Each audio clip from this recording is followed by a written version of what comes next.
आप देख रहे हैं सनातन फर्स्ट और मैं हूं विशाल। जब भी कोई सुल्ला बीजेपी का दिख जाए तो लोगों के अंदर भावना क्या आती है? ये राष्ट्रवादी विचारधारा का है, क्योंकि वो देश हित की बात करता है। और देश हित की जहां बात आ जाती है, हिंदू को लगता है कि ये पूरी तरह से पाक साफ व्यक्ति है। तो बीजेपी के माइनॉरिटी मोर्चा का राष्ट्रीय अध्यक्ष जमाल सिद्दीकी, उसने जो नूपुर के ऊपर प्रतिक्रिया दी कि नूपुर शर्मा की याचिका पर सुप्रीम कोर्ट के फैसले का मैं स्वागत करता हूं। पहली बात कि सुप्रीम कोर्ट ने यहाँ कोई फैसला नहीं दिया है, वो उसका मौखिक ऑब्जर्वेशन है, उसको ये फैसला मान रहा है और नूपुर शर्मा से डिमांड कर रहा है कि उन्हें टेलीविजन पर आकर पूरे देश से माफी मांगना चाहिए। और मैं मुस्लिम भाइयों से गुजारिश करता हूं कि अब इस मामले को यहीं खत्म कर दें। ये बीजेपी माइनॉरिटी मोर्चा का राष्ट्रीय अध्यक्ष है, इसकी इस तरह की सोच है। अब इसके सोच और ओवैसी की सोच में क्या फर्क है?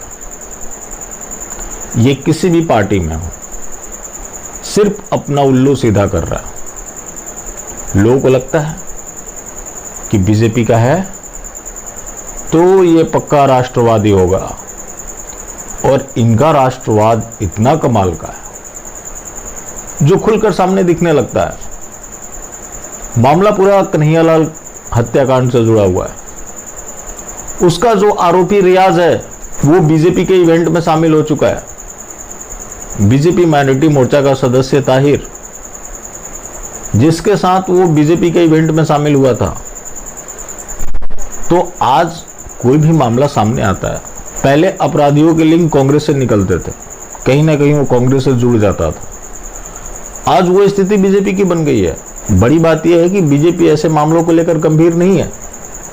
बीजेपी को पता है कि हमने सबका साथ सबका विकास किया, कई हजार करोड़ रुपए हमने इनके ऊपर लुटाए, वो कारगर नहीं रहा, तो अब हम इनके रेडिकल लोगों को बर्दाश्त करेंगे तो शायद हम इनका भरोसा जीत पाए, जो कि खुलेआम तौर पर देखा जा सकता है, चाहे वो जमाल सिद्दीकी हो या कोई अन्य हो। डासना का मामला आपको पता है, जब डॉक्टर तोमर की हत्या हुई उसमें सारी पॉलिटिकल पार्टी के इकट्ठे हुए थे, उनके अंदर कोई भेद नहीं था।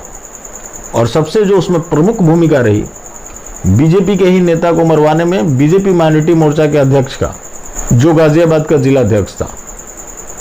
तो जब अल्पसंख्यक मोर्चा का राष्ट्रीय अध्यक्ष इस तरह की बातें कर सकता है तो बाकी अन्य की क्या सोच है? लेकिन सिर्फ और सिर्फ कंफ्यूजन का ये लोग जबरदस्त फायदा उठा रहे हैं। एक व्यक्ति ने सही पहचाना इनको बीजेपी में, वो है हिमंता बिस्वा शर्मा। उन्होंने माइनॉरिटी मोर्चा को ही भंग कर दिया, क्योंकि इन लोगों ने अपना खुद का वोट भी बीजेपी को नहीं दिया था। और जो ये लोग इस तरह का सोच रख रहे हैं, क्या आपको लगता है कि अपना वोट बीजेपी को देते होंगे? लेकिन बीजेपी सत्ता की मलाई खिला रही है। आज स्थिति यह है कि दूसरी किसी पॉलिटिकल पार्टी में उनको चुनाव जीत कर आने की जरूरत है, लेकिन भाजपा में चुनाव जीतने की कोई जरूरत नहीं है। लोगों के वोट के बदौलत इन्हें विधान परिषद, राज्यसभा भेजकर मंत्री बनाया जाता है, अच्छे पदों पर बिठाया जाता है, ताकि सबका साथ सबका विकास किया जा सके। और सबका साथ सबका विकास का परिणाम आपको दिख रहा है। बाकी जिंदा रहे तो फिर मिलेंगे, और मिलते रहेंगे तो जिंदा रहेंगे। मिलना जुलना जाहिर है, लेकिन हाँ, मास्टर स्ट्रोकवादी बिल्कुल भी ना हो।